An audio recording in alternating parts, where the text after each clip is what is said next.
हे बघा मित्रांनो, इथं पहिले पूर्वीचं पानतास होतं आणि वरतून माझं शिवराच्या वरतून भगवान ठेंग यांची शेती आहे. यांनी शेती पराळा हा काढला.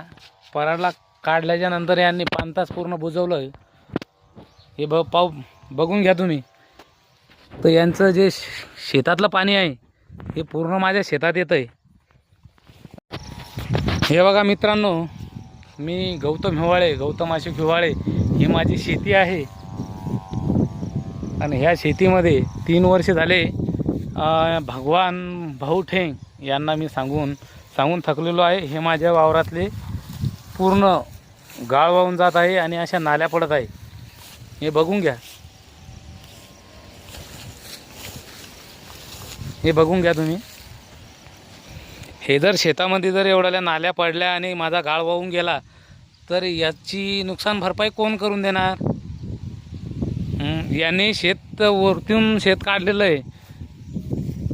शेत काढल्याच्या नंतर यांनी पूर्वीचे पानतास हे बुजून टाकले. तर ते पानतासातलं जे पाणी होतं ते माझ्या शेतात येत आहे आणि पूर्ण माझ्या शेतातला गाळ वाहून जात आहे.